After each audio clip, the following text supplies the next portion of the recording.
नमस्कार, the revolution YouTube channel पर मैं दुष्यंत सिंह एक बार फिर से आप सभी लोगों का बहुत-बहुत स्वागत करता हूं। इस उम्मीद के साथ कि आप सभी अच्छे होंगे, आपकी तैयारी भी बहुत ही शानदार तरीके से चल रही होगी।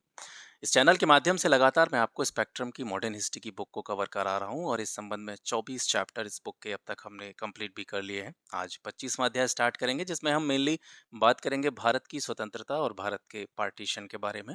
पिछले 2 दिन मैं आपको कोई वीडियो प्रोवाइड नहीं करा पाया, इसके लिए मुझे खेद है। थोड़ी पारिवारिक ज़िम्मेदारियाँ भी होती हैं, इस वजह से मुझे थोड़ा बाहर जाना पड़ा। आशा करता हूँ इस चीज़ को आप समझेंगे because there is no team. मुझे सारी चीज़ें अपने आप ही मैनेज करनी होती हैं। ऊपर से जॉब है, फैमिली है, तो थोड़ा-सा कभी-कभी जो है चीज़ें इंटरप्ट हो जाती हैं। तो इन चीज़ों को पीछे छोड़ते हुए मैं आपको बता दूँ कि हम स्पेक्ट्रम को कंप्लीट करने के बिल्कुल अंतिम दौर में चल रहे हैं। स्वतंत्रता तक हम पहुँच चुके हैं। नेहरू के बाद में भारत की स्थिति यानी पोस्ट इंडिपेंडेंस वाला जो पार्ट है उसमें हम जो इम्पोर्टेंट चीज़ें हैं उनको पढ़ेंगे। पूरा का पूरा आपको कवर नहीं करना है और ना ही वहाँ से क्वेश्चंस पूछे जाते हैं। ठीक है? तो हमें उतना पढ़ना है जितना हमारे लिए ज़रूरी है। दूसरी चीज़ नेक्स्ट वीक से जो आपकी लक्ष्मीकांत की पॉलिटी है वो भी मैं स्टार्ट करने जा रहा हूँ। उस पर मैंने काम करना स्टार्ट कर दिया है। ठीक है? तो जुड़े रहना है और चीज़ें अगर अच्छी लगती हैं तो इसको अपने फ्रेंड्स के साथ में अपने ग्रुप्स में शेयर ज़रूर करना है। ठीक है? तो आज हम बात करने वाले हैं स्वतंत्रता और विभाजन के बारे में। थोड़ा-सा पीछे चलते हैं। हमने लास्ट चैप्टर में देखा था, हमने युद्धोपरांत राष्ट्रीय परिदृश्य को समझा था। सेकंड वर्ल्ड वॉर के बाद में भारतीय राजनीतिक पटल पर किस तरह की स्थितियाँ पैदा हुई थीं और उन स्थितियों से ब्रिटिश गवर्नमेंट को लगा था कि अब भारत में हम ज़्यादा समय तक टिक नहीं सकते हैं, अब भारत को स्वतंत्रता सौंपनी होगी। तो जब उनकी ये कहीं न कहीं मजबूरी हो गई, तो उसके बाद में भारत को स्वतंत्रता प्रदान करी गई और किस तरीके से ये स्वतंत्रता मिली, किस तरीके से भारत का 2 अलग-अलग देशों के रूप में विभाजन हुआ, वो आज के इस अध्याय में हम देखने वाले हैं। तो इस पूरे अध्याय को पहले समझते हैं कि क्या-क्या हम पढ़ेंगे। सबसे पहले हम इटली की घोषणा पढ़ेंगे जिसमें 17 सत्ता के हस्तांतरण की बात की गई थी और इस पर कांग्रेस का रिएक्शन किस तरीके का रहा। फिर इसके बाद में भारत विभाजन और स्वतंत्रता की ओर बढ़ते हुए माउंटबेटन प्लान क्या था? भारत ने डोमिनियन स्टेट्स का जो दर्जा था वो क्यों स्वीकार किया? जिसका कि कांग्रेस विरोध कर रही थी कि हमें डोमिनियन स्टेट्स का दर्जा नहीं चाहिए, हमें पूर्ण स्वतंत्रता चाहिए। लेकिन इस माँग के बावजूद भी फिर डोमिनियन स्टेट्स ही कांग्रेस ने क्यों अपना लिया? ये इस पर थोड़ी-सी चर्चा होगी। भारतीय स्वतंत्रता अधिनियम देखेंगे, राज्यों के एकीकरण के बारे में भी इसी अध्याय में पढ़ेंगे और अंत में हम पढ़ेंगे कि अंग्रेज़ों को भारत छोड़ने के लिए बाध्य करने वाली शक्तियाँ या प्रमुख कारक कौन-कौन से थे। ठीक है? चलिए, एटली की घोषणा से शुरुआत करते हैं। 20 फरवरी 1947 को एटली ने घोषणा की और इस घोषणा में यह कहा गया कि 30 जून 1948 तक भारतीयों को जो सत्ता है या स्वतंत्रता है, वो सौंप दी जाएगी। बेविल के स्थान पर लॉर्ड माउंटबेटन को भारत का वायसराय नियुक्त करने की बात यहाँ पे की जाती है।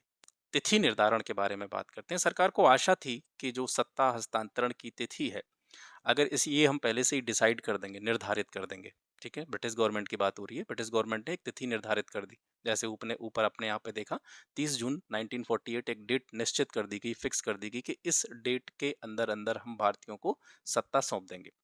तो ये जो तिथि का निर्धारण था, तिथि निर्धारित करने पर भारत के राजनीतिक दल मुख्य समस्या के समाधान के लिए सहमत हो जाएंगे, ऐसा मानना था ब्रिटिश गवर्नमेंट का। इसीलिए उसने एक डेट फिक्स कर दी, क्योंकि डेट फिक्स कर देंगे तो आदमी को क्या हो जाएगा, एक अ, जरिया मिल जाएगा कि हाँ, इस डेट तक भाई हमको जो चाहिए, जो चीज़ जिसके लिए हम लड़ रहे हैं, लगातार प्रयास कर रहे हैं, वो चीज़ हमें मिल जाएगी। तो इस वजह से एक डेट फिक्स कर दी गई।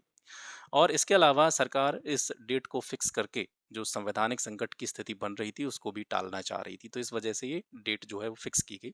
कांग्रेस का रिएक्शन क्या रहा?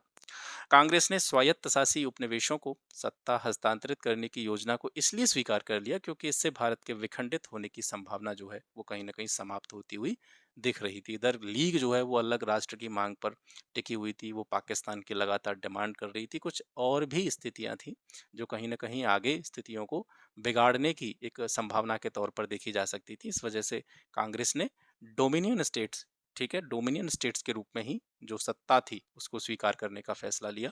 परंतु शीघ्र ही लीग ने गठबंधन सरकार जो कि पंजाब में बनी थी, मैंने पिछली क्लास में आपको बताया था, तो मुस्लिम लीग ने पंजाब की गठबंधन सरकार के विरुद्ध आंदोलन स्टार्ट कर दिया और ये जो कहीं समझौते की संभावना दिख रही थी ये बिल्कुल यहाँ से छीण होने लगी, नगण्य दिखने लगी। भारत विभाजन और स्वतंत्रता की ओर बंगाल में हिंदू महासभा, अ, बंगाल में हिंदू महासभा के द्वारा पश्चिम बंगाल के रूप में एक पृथक हिंदू राज्य की अवधारणा या कॉन्सेप्ट था वो पेश किया गया। पंजाब के हिंदू और सिख समुदाय ने भी इसके लिए आवाज़ उठाई कि उनको भी जो है एक अलग स्टेट मिले, और ये आवाज़ इनके द्वारा इसलिए उठाई गई क्योंकि इनको संभावना ये दिख रही थी कि भारत का पार्टीशन होगा और कहीं न कहीं इनको पाकिस्तान में न मिला दिया जाए। इस सम्मेलन के भय के कारण पंजाब के हिंदू और सिख समुदायों ने भी अलग प्रांत या अलग स्टेट के लिए आवाज़ उठाई। 10 मार्च 1947 को जवाहरलाल नेहरू ने कहा कि वर्तमान जो समस्या है इसके समाधान का सर्वोत्तम उपाय क्या है? सर्वोत्तम उपाय ये है कि कैबिनेट मिशन के द्वारा पंजाब और बंगाल का विभाजन कर दिया जाए। इधर जेबी कृपलानी ने भी वायसराय को पत्र लिखा था और पत्र लिख करके ये बोला कि युद्ध से बेहतर स्थिति ये है कि हम उनकी पाकिस्तान की जो डिमांड है उनको स्वीकार कर लें। ठीक है, तो कोई भी समझौता नहीं बन रहा था। इधर कांग्रेस का ये मानना था कि कांग्रेस विभाजन नहीं चाहती थी। मेनली बात ये है कि कांग्रेस नहीं चाहती थी कि देश का क्या हो, पार्टीशन हो। लेकिन लीग जो है वो अड़ी हुई थी अपनी बात पे। इधर से कुछ जैसे पंजाब हो गया या बंगाल की बात करें या उसमें जो रहने वाले हिंदू या सिख समुदायों की बात करें, ये कहीं न कहीं विभाजन के बाद में जो स्थितियाँ पैदा हो सकती थी, उनके डर से पहले से ही परेशान थे। इस वजह से ये डिमांड करने लगे कि भाई हमको भी अलग जो है व्यवस्था हमारी कर दी जाए। तो ये चीज़ें चल रही थी, ये पूरी सिचुएशन यहाँ पे जारी थी। वायसराय के रूप में माउंटबेटन, इनका जो कार्य था, इनको जो सौंपा गया था कार्य, वो ये था कि अक्टूबर 1947 से पहले इस बात का पता लगा लिया जाए कि भारत में एकता के मामले पे या विभाजन के मामले में दोनों में से स्थितियाँ क्या हैं? क्या एक्चुअल में लोग चाहते हैं कि भारत एक ही संघ के रूप में आगे अपनी चीज़ों को क्रियान्वित करना चाहता है या पार्टीशन की तरफ लोगों की सोच है? तो ये पता लगाने के लिए जो माउंटबेटन है, उनको वायसराय बनाया गया। और माउंटबेटन ने सारी चीज़ों का आकलन करते हुए 3 जून 1947 को एक योजना पेश की, जिसको माउंटबेटन योजना, माउंटबेटन प्लान के नाम से जाना जाता है। ये बेसिकली इस योजना को अगर हम एक लाइन में डिफाइन करें, तो हम ये बोल सकते हैं कि भारत के विभाजन के साथ में सत्ता हस्तांतरण की एक योजना के रूप में इस माउंटबेटन प्लान को आप देख सकते हैं। इस योजना के प्रमुख बिंदुओं पर थोड़ा-सा नज़र डालते हैं। इसमें ये कहा गया कि पंजाब और बंगाल की विधानसभाएं विभाजन का निर्णय स्वयं करेंगी और सिंध भी अपना स्वयं निर्णय करेगा। ऊपर हमने देखा है कि पंजाब और बंगाल में लोग आवाज उठा रहे थे, सिंध में भी इस तरह की चीजें हो रही थी। तो इनको ये क्लियर कर दिया गया कि भाई ये अपने पार्टीशन का जो डिसीजन है वो खुद लेंगी। ठीक है, इनकी विधानसभाएं विभाजन का निर्णय अपने आप करेंगी और सिंध भी अपना निर्णय स्वयं करेगा।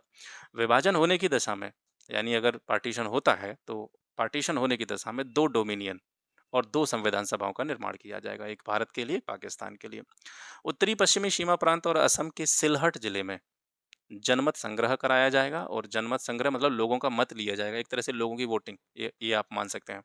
तो जनमत संग्रह के बाद में डिसीजन लिया जाएगा कि ये लोग क्या चाहते हैं, ये किधर जाना चाहते हैं, इंडिया या पाकिस्तान।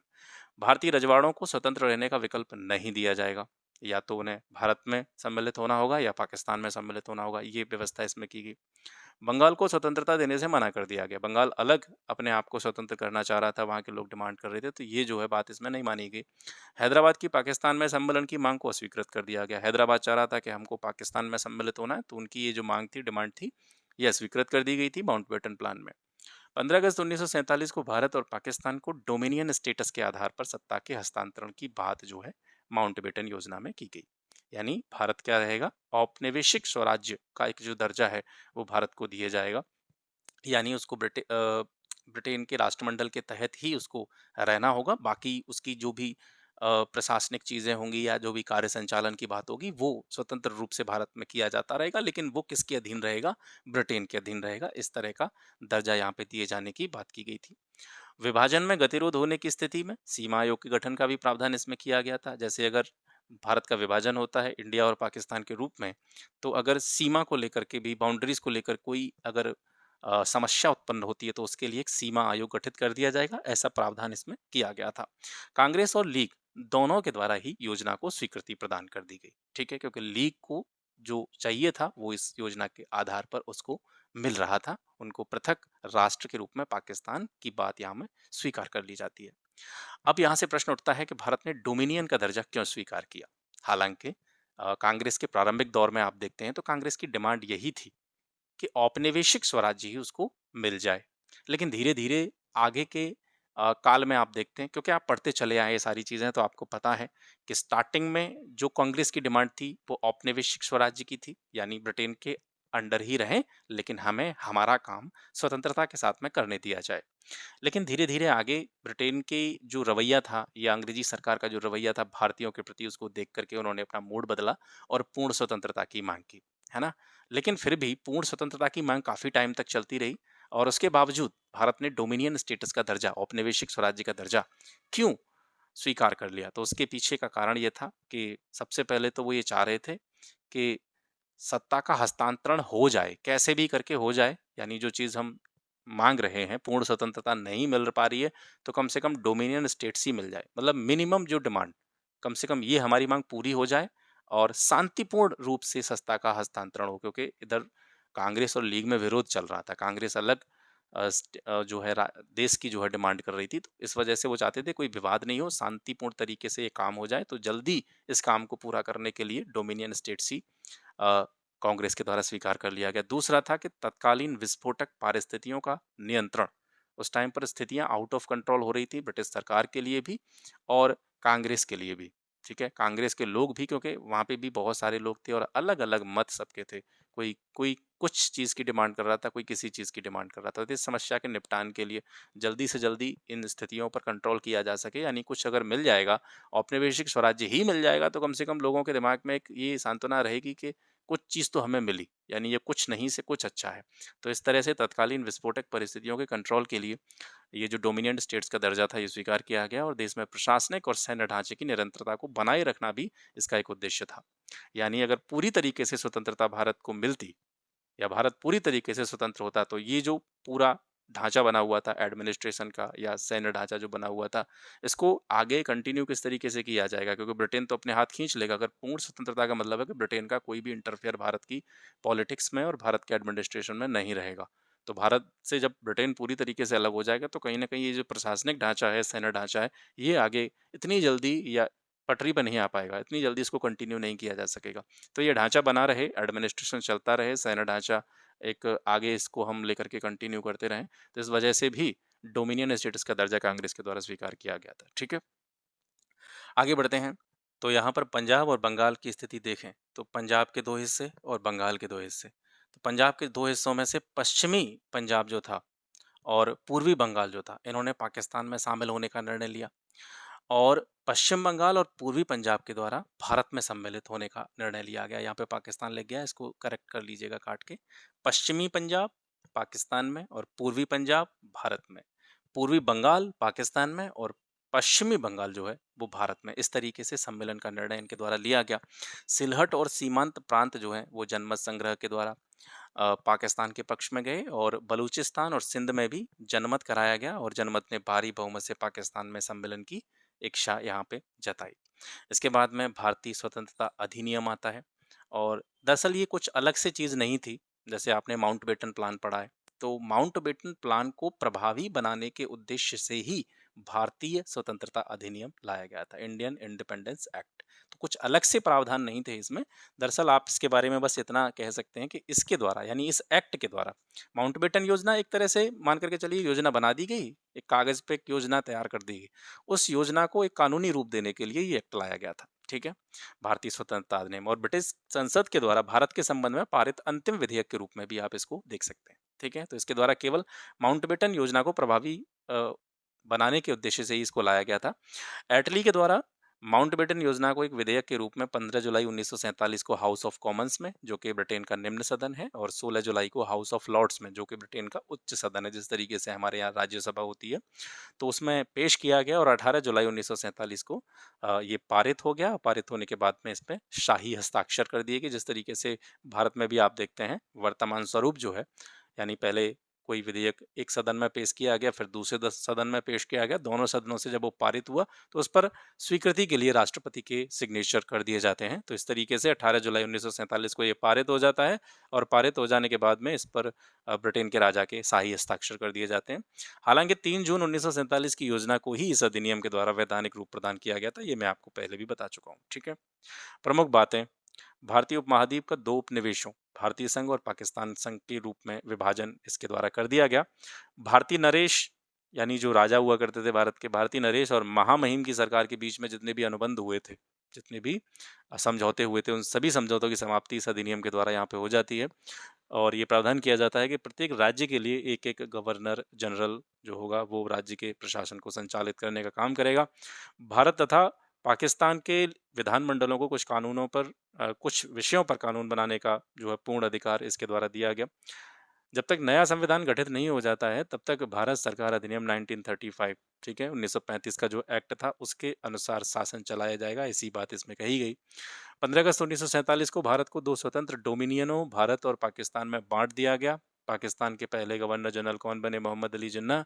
और भारत ने क्या किया कि भाई माउंटबेटन से ही आग्रह कर लिया कि आप ही हमारे गवर्नर जनरल बने रहें। सीमा आयोग का गठन किया गया रैडक्लिफ की अध्यक्षता में। हालाँकि इसका निर्णय जो था सीमा आयोग के गठन का, ये 12 अगस्त 1947 को ही ले लिया गया, लेकिन माउंटबेटन द्वारा इसे 15 अगस्त 1947 को सार्वजनिक करने का यानी पब्लिक करने का निर्णय लिया गया। अब यहाँ से एक टर्म आपने सुना होगा, बाल्कन प्लान। ये क्या था? मार्च से मई 1947 के बीच माउंटबेटन के द्वारा कैबिनेट मिशन योजना के अनियंत्रित होने पर, यानी कैबिनेट मिशन योजना जो लाई गई थी वो सफल हो नहीं पाई, और वो जब सफल नहीं हो पाई तो माउंटबेटन ने एक प्लान तैयार किया जिसको बाल्कन प्लान कहते हैं। बाल्कन ये शब्द समझिए, बालकनीकरण। ये बाल्कन शब्द जो है, बालकनीकरण क्या है? बालकनीकरण है एक तरीके से बालकनीकरण का मतलब ही है किसी एक राष्ट्र का या किसी एक राज्य का अलग अलग टुकड़ों में विभाजन करना। तो बाल्कन प्लान जो था बेसिकली विभाजन से संबंधित योजना थी, ठीक है। और कैबिनेट मिशन प्लान जो था वो असफल हुआ था, इस वजह से माउंटबेटन के द्वारा ये प्लान तैयार किया गया था भारत के संबंध में। ये हालांकि एक ऑप्शनल प्लान था, वैकल्पिक योजना थी। इससे संबंधित अन्य व्यक्ति थे हेस्टिंग एस्मा और जॉर्ज एबल। तो जब ये बाल्कन प्लान सामने आया तो नेहरू की तीखी प्रतिक्रिया इस पर की गई, और कहीं न कहीं उन्होंने मानने से इनकार कर दिया कि इस तरह की चीज़ें यहाँ पे नहीं चलेंगी। तो नेहरू के रिएक्शन के फलस्वरूप इसको त्याग दिया गया था, ठीक है? लेकिन याद रहना आपको ज़रूरी है, बाल्कन प्लान पूछा जा सकता है। राज्यों के एकीकरण के बारे में बात करते हैं, ये इम्पोर्टेंट पार्ट है इस चैप्टर का। 1945 में उदयपुर और 1947 में ग्वालियर में नेहरू की अध्यक्षता में एक अखिल भारतीय राज्य जन सम्मेलनों का आयोजन किया गया राज्यों के एकीकरण के संबंध में। और जे जो भी राज्य थे, रजवाड़े थे, वो संविधान सभा में सम्मिलित न हों, अगर ऐसी घोषणा उनके द्वारा की जा रही है, तो उनके साथ शत्रुतापूर्ण व्यवहार किया जाएगा, ऐसा नेहरू ने यहाँ पे कहा। जुलाई 1947 में वल्लभ भाई पटेल को नए राज्यों के विभाग का दायित्व सौंपा गया था, यानी राज्यों के एकीकरण की जिम्मेदारी जो थी वो पटेल साहब को सौंपी गई। पटेल के नेतृत्व में 15 अगस्त 1947 तक कश्मीर, हैदराबाद और जूनागढ़, इनको अगर छोड़ दिया जाए तो सभी राज्यों का भारत में सम्मिलित होने के जो विलय पत्र थे, एक तरीके से बॉन्ड थे, उन पर हस्ताक्षर करा लिए गए। कश्मीर, हैदराबाद और जूनागढ़ ये जो है अभी तक सम्मिलित नहीं हुए थे। 15 अगस्त 1947 तक 136 देशी रियासतों का भारत में विलय सरदार पटेल के नेतृत्व में कराया गया। उसके बाद में ये जो 3 रियासतें बची थीं, कश्मीर हो गया, जूनागढ़ हो गया, हैदराबाद हो गया, ठीक है? तो कश्मीर जो था ये शामिल हुआ था 26 अक्टूबर 1947 को। ये विलय पत्र पर यहाँ के राजा जो थे उन्होंने हस्ताक्षर किए और भारत में सम्मिलित होने का निर्णय लिया। इनके पीछे की बड़ी लंबी कहानी है, ये इसमें एक सेपरेट चैप्टर दे रखा है रियासतों का एकीकरण वाला, वहाँ पर इनके बारे में विस्तार से पढ़ेंगे, ठीक है? तो जूनागढ़ के बारे में बात करें तो ये फरवरी 1948 में जनमत संग्रह के द्वारा इसका विलय हुआ। लोगों का मत लिया गया और लोगों का मत जो था वो किसकी तरफ था? भारत की तरफ था, तो भारत में इसको शामिल किया गया। हैदराबाद की बात करें तो हैदराबाद ये जो है शामिल नहीं होना चाह रहा था, और क्योंकि हैदराबाद को पाकिस्तान में सम्मिलित होने का जो इनका मन था या इनकी जो घोषणा थी उस पर पहले से उसको अस्वीकार कर दिया गया था। ये पाकिस्तान में जाना चाहता था हैदराबाद, लेकिन इसको स्वीकृति नहीं दी गई थी माउंटबेटन प्लान में। 13 सितंबर 1948 को सैन्य कार्रवाई की गई, जिसको नाम दिया गया ऑपरेशन पोलो। तो ऑपरेशन पोलो के तहत हैदराबाद को भारतीय संघ में सम्मिलित कराया गया। विलय के लिए देशी रियासतों को राजी करने के लिए जो राजा थे, राजाओं को अनेक विशेषाधिकार प्रिवीवर्स दिए गए और उनको राज्यों में राज्यपाल या राज प्रमुख जैसे पद भी प्रदान किए गए। क्या भारत का विभाजन अनिवार्य था? क्या ये जरूरी था? इसके बारे में देखते हैं। भारतीय इतिहासकारों की बात करें तो वे मानते हैं कि भारत का जो विभाजन था ये अंग्रेजों की फूट डालो और राज करो की नीति और मुस्लिम लीग की जो संप्रदायवादी सोच या जिसको आप पृथकता की नीति भी कह सकते हैं, उसी का एक परिणाम था। कुछ इतिहासकार विभाजन के लिए कांग्रेस की नीतियों और उसके नेताओं को भी जिम्मेदार मानते हैं, जैसे खास करके हिंदू महासभा। इसने अपना अड़ियल रुख अपनाते हुए हिंदुत्व को आगे ले जाने का प्रयास किया, और उससे कहीं न कहीं जो मुस्लिम लीग थी, वो बहुत नाराज़ हुई। पाकिस्तानी इतिहासकार विभाजन को न्यायोचित और अनिवार्य मानते हैं। उनके अनुसार ये मानना है कि विभाजन ही मुसलमानों के संरक्षण एवं पोषण का एकमात्र उपाय था। तो ये अलग-अलग सोच है भारतीय इतिहासकारों और पाकिस्तानी इतिहासकारों की। कांग्रेस ने विभाजन स्वीकार क्यों किया? कांग्रेस स्वतंत्रता प्राप्ति के लिए भारतीयों में चेतना जागृत करने और जन दबाव बनाने में सफल तो रही, लेकिन वह सांप्रदायिक रूप से राष्ट्र का एकीकरण करने में नाकाम रही। ठीक है, संप्रदायवादी जो ताकतें थी उनका सामना कांग्रेस नहीं कर पाई। सत्ता के त्वरित हस्तांतरण से ही सांप्रदायिक हिंसा और लीग की प्रत्यक्ष कार्रवाई को रोका जा सकता था। ठीक है, लीग ने जो प्रत्यक्ष कार्रवाई दिवस मनाने का फैसला किया था, किसके लिए? अलग राष्ट्र की मांग के लिए। तो कहीं न कहीं सत्ता का जितनी जल्दी से जल्दी हस्तांतरण हो जाता, उसी से ये सांप्रदायिक हिंसा जिसकी संभावना थी, इसको रोका जा सकता था। इस वजह से कांग्रेस ने भी विभाजन को स्वीकार कर लिया। विभाजन को स्वीकार करना ही मुस्लिम लीग की वर्षों से चली आ रही अड़ियलवादी मांग का समाधान भी था, क्योंकि वो लगातार पाकिस्तान की मांग कर रहे थे। और सबसे जो एक महत्वपूर्ण फैक्टर है यहाँ पर जिसको आपको समझना चाहिए, वो है कि विभाजन के संबंध में कांग्रेस नेताओं की उपयुक्त और दूरदर्शितापूर्ण समझ का अभाव। यानी जब ये विभाजन किया गया, जब ये पार्टीशन किया गया, तो गांधी जी ने क्या कहा था? गांधी जी ने ये कहा था कि आप विभाजन करिए, ठीक है। वैसे सभी लोग यही चाहते थे, कांग्रेस का जो पक्ष था वो यही चाहता था कि भारत का विभाजन नहीं होना चाहिए।